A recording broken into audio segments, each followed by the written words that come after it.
দেখো, যে ছেলেটাকে একটা সময় কত মানুষ তোতলা বলেছিল, যাকে বলতো যে সে অভিনয় করতে পারে না, যাকে বলতো সে বাংলা কথাও বলতে পারে না, বাংলা ঠিক করে বলতে পারে না, আজ দেখো সেই ছেলেটাই হিস্ট্রি ক্রিয়েট করে দিল, যেটা বাংলাতে আজ পর্যন্ত কোনোদিনও হয়নি।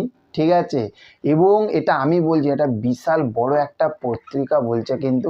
ঠিক আছে, ভেবে দেখো, আর সেই কিন্তু বাংলা ইন্ডাস্ট্রির জন্য একটা ইতিহাস তৈরি করে দিল, যেটা বাংলা টলিউড ইন্ডাস্ট্রিতে এই প্রথম, যেটা আজ পর্যন্ত কেউ করতে পারেনি। এই রকম হয় সাউথে, বলিউডে এই রকম হয়, আজ সেটাই সেই রকম মডেলই আজ বাংলাতে হচ্ছে। এবং কোন জুটিটাকে নিয়ে, যে জুটিটা শেষ ব্লকবাস্টার দিয়েছে, সেই রকম ব্লকবাস্টার জুটি মনে খুবই কম দিয়েছে, মানে দেব শুভশ্রী।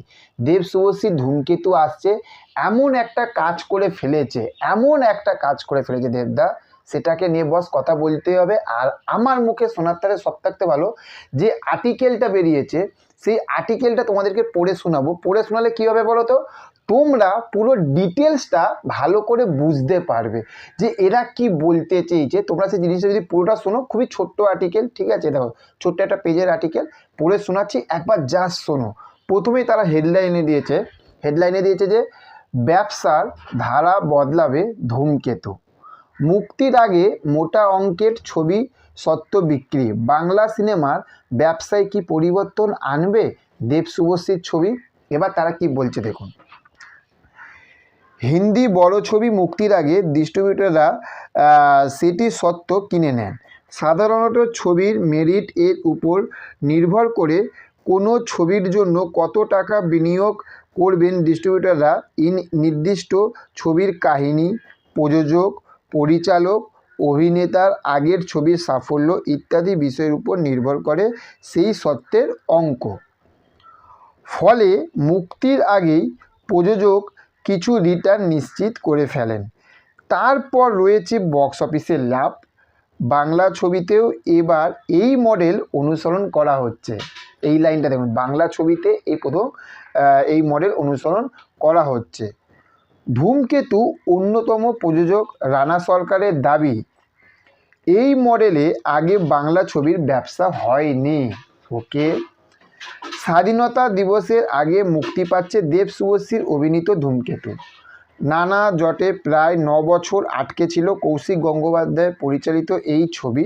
মুক্তির খবর প্রকাশিত হওয়ার পরেই ছবি ঘিরে উত্তেজনা তুঙ্গে, এটা তো সত্যি বস, যার জোরে ছবিটির বক্স অফিস নিয়েও আশাবাদী প্রযোজকেরা। ওকে, এ ছবির ডিস্ট্রিবিউশনের দায়িত্বে রয়েছে শতদীপ সাহা।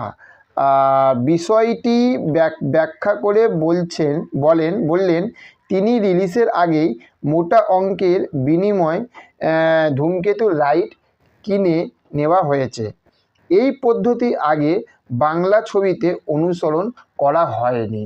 বুঝতে পারছেন, ছবিটির ব্যবসা নিয়ে শতদীপ আত্মবিশ্বাসী, সেই কারণে এই পদক্ষেপ তার। ছবি মুক্তির পর সত্ত্বের টাকা উঠে এলে বাদবাকি অংশ প্রযোজক ও ডিস্ট্রিবিউটরের মধ্যে নির্দিষ্ট অনুপাতে ভাগাভাগি হবে, জানালেন শতদীপ। সত্ত্বের অঙ্ক তিনি বা প্রযোজক কেউই স্পষ্ট করতে চাইলেন না, তবে তা কয়েক কোটি টাকা। বুঝতে পারছেন তো কেন বলেছিলাম যে রিলিজের আগেই কোটি টাকা লক্ষ্মী লাভ ভাই, কয়েক কোটি টাকা, সেটা তো আন্দাজ করা যায়।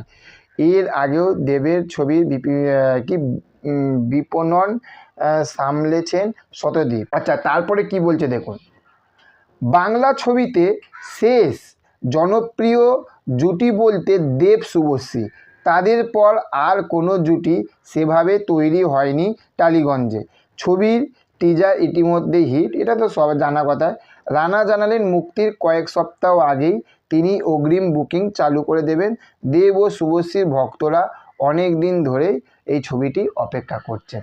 তাহলে বুঝতে পারছো যে দেবদা কী লেভেলে খেলা দেখিয়ে দিয়েছে। ভাবো জাস্ট, এটাই হচ্ছে দেবদার পাওয়ার, বুঝতে পারলে। আর এটাই হচ্ছে শুধু দেব শুভশ্রীর যে জুটি, সেই জুটির পাওয়ার এটাই। তো চলো, দেখা হচ্ছে পরবর্তী ভিডিওতে।